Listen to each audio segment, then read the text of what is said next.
Hey everybody, welcome back to the channel. Now this week we take another look into the Shurniverse as we look at local government and sort the residents of Pawnee, Indiana into Hogwarts houses.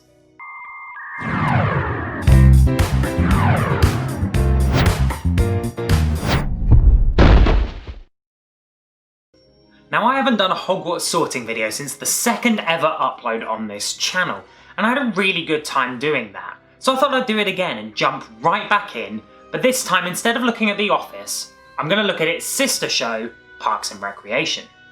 Now last time I did this, I did it house by house, and then I had some honourable mentions at the end, and while those honourable mentions will remain the same, I'm not going to go house by house this time. I'm going to switch from zone defence to more man to man.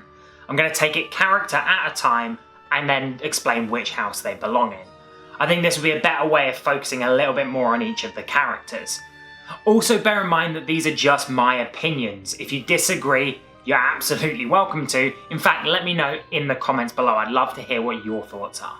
So without further ado, let's kick things off with Tom Haverford. Now, I think Tom's a pretty easy one. He's driven by notoriety, success, and just sort of material possessions, and I think because of that, he makes an obvious choice for Slytherin.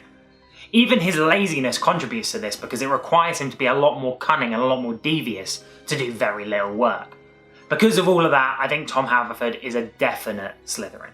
Next up is Jerry Gergich, or is it Gary, or Terry, or Larry? Whatever it may be. His hard work, his dedication to his friends and family, and his general family orientation overall really make him a perfect Hufflepuff. I mean, what else could it be? He's basically a textbook Hufflepuff. One episode in particular that really gets me though is when he's mailing out flyers for Leslie's election campaign. He works so hard and tirelessly, showing his dedication to Leslie in the process, and then gets it all wrong and does it all again. But what's really good is that he's happy to do it either way, which shows that work ethic really strongly, and also a further dedication to the cause and to his friend, Leslie. Now, Craig Middlebrooks was a bit of a difficult one. I don't think he's really a Slytherin, despite the fact that he can be mean sometimes. Although he can be mean and shouty, it's not really ever really malicious or sort of particularly cunning. Also, although he is quite loud and outspoken, he also doesn't make himself vulnerable very much. And so therefore I don't think he could be a very good Gryffindor. However, one house seems to suit him pretty well, and I think that is Ravenclaw. He's clearly a very smart person, he's very good at his job and has a very good knowledge of wine. Not only that, he's also a very creative person. He's a singer, for example. I think that Craig is a perfect Ravenclaw. Now next up is Mr. Positive himself, Chris Traeger. And for me, there's no better choice than Gryffindor. You can't fault any of his courage, his strength of character, his persistence when it comes to things like Anne Perkins, for example. And not only that, he's just a sort of brave individual with a heart of gold. Now, I think he also has a few traits that attribute him well to Hufflepuff, which are his sort of loyalty to his friends, his extremely high work ethic. But overall, I think the Scarlet and Gold of Gryffindor is definitely the right choice for him here. Now onto the mother of Chris's children, and that's the beautiful unicorn nurse, Anne Perkins. Now, Anne was another difficult one for me, mostly because her character changes so much throughout the series. She kind of starts off very baseline, just sort of being there as Leslie's friend, and while the loyalty that she shows her could be seen as Hufflepuff, I think that's a little bit too baseline for my liking. Instead, I'm going to take a few of her other personality traits, some of the ones that are a bit more consistent, that she shows much more throughout the series. And that, of course, is her logic and her intelligence.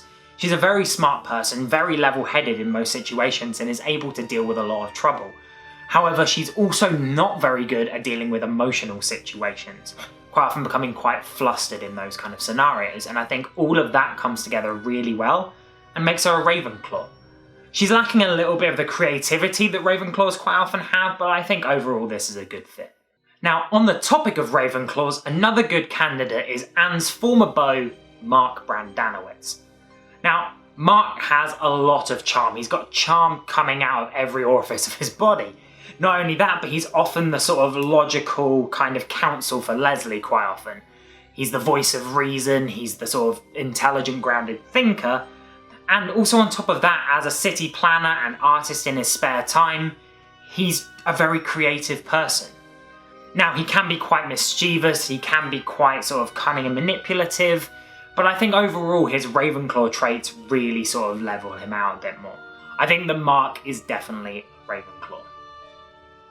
Now time for a nice easy one, and I'm going with Donna Meagle, who I think is a Slytherin. Now, she's a Slytherin for a lot of the same reasons that Tom is a Slytherin. I mean, they get on very well and they've got very similar personalities. She's very ambitious, she's also extremely cunning, perhaps more so than most other characters in the entire show, and very materialistic, just like Tom. I think she also does have a few Ravenclaw traits. She's clearly very clever, cleverer than she lets on a lot of the time as well, and quite creative. She's a singer, just like Craig is. But I think ultimately her drive and her general attitude really make her a Slytherin. After all, she's kind of secretly the boss of everything around there, isn't she? Now I'm on a string of a couple of easy ones. I'm going to get the last two out of the way now, starting with Ben Wyatt. Now Ben's geeky, nerdy kind of persona, his hyper-intelligence, and just generally his kind of extreme logic and smarts definitely make him a Ravenclaw.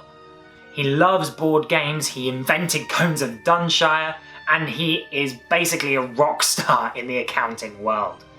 I think he's definitely a Ravenclaw, he just embodies so many of the traits, and while he does show glimpses of being a Gryffindor, he's very courageous and very brave. I just think ultimately Ravenclaw suits him down to a T. Now, Andy Dwyer is the last easy-ish one, and I went with a very obvious pick and put him in Hufflepuff. Now, while his bravery and courage could make him a Gryffindor, and the fact he's a bit of a jock as well, a lot of Gryffindors seem to be a bit jockish, I think he's definitely much more of a Hufflepuff, kind of in a similar way to Neville Longbottom, except the other way around. I think ultimately what really defines him is his sort of loyalty and his love of his friends and family. His absolute devotion to April and his absolute dedication to Leslie really show his Hufflepuff traits. Not only that, but when he puts his mind to something, he works tirelessly at it, and that work ethic and that patience that he has a lot of the time makes him a proper Hufflepuff. Now to kick off my trio of most difficult decisions, and I'm going with Andy's wife, April Ludgate. Now, I ended up being a bit base with this and going for Slytherin. I know that Slytherin seems like the really obvious choice. I mean, she goes by the moniker of Janet Snakehole a lot of the time. It's kind of pretty obvious. Not only that, but she also goes by the name of Judy Hitler. I know that this darkness seems like it's the only thing that's driving my decision, but that's really not the only thing.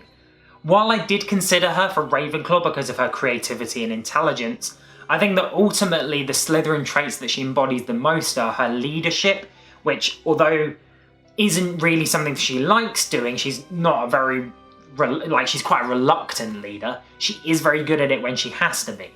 Not only that, but she's extremely ambitious. When she has a project that she really wants to do, she goes all out and she wants a life that she really loves, a job that really makes a difference. Also, she's of course very cunning, very devious, and I think just ultimately Slytherin just suits her better than any other house. Albeit, as I said, Ravenclaw does have a little bit of a sort of grip on her. Ultimately though, it's Slytherin. Now on to Ron Swanson, and he still sometimes flicks between Ravenclaw and Gryffindor for me. Of course, he's very brave, courageous, he's outdoorsy, he's stubborn, which really make him a good Gryffindor. And then at the same time, he's also intelligent, he loves riddles and puzzles, he's a really good craftsman.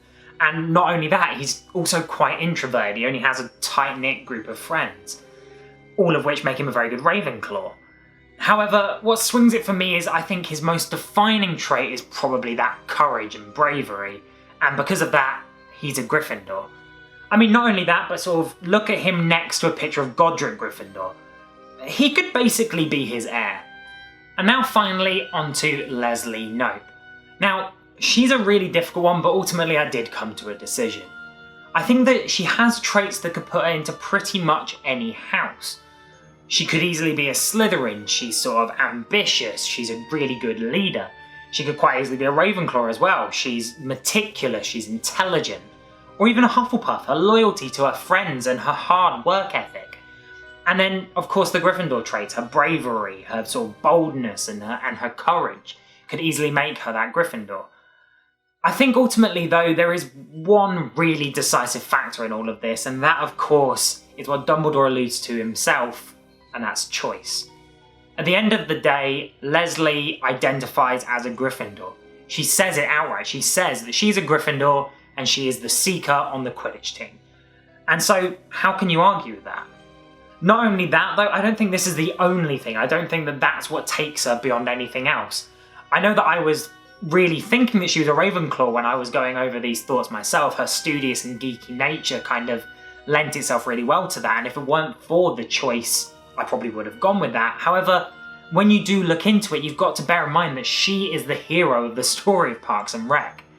She fights up against corruption and injustice, she does what's right, she fights for what's good in government, and she tries to make sure that things are just and things are lawful, and I think that definitely makes her a Gryffindor.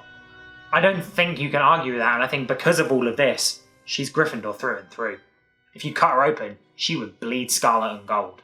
Now, before I wrap things up, as promised at the beginning, I'm going to go through a few honourable mentions, and starting with Ron's wife, Diane. Now, although she says that she's a Hufflepuff in the show, she's also umming and ahhing between that and Gryffindor, and I think ultimately she's a Gryffindor. She's so much better suited to it. Not only that, but when I look at the Ravenclaws, there's Barry, the accountant, Lucy, and of course, the douche, who I think is a Ravenclaw.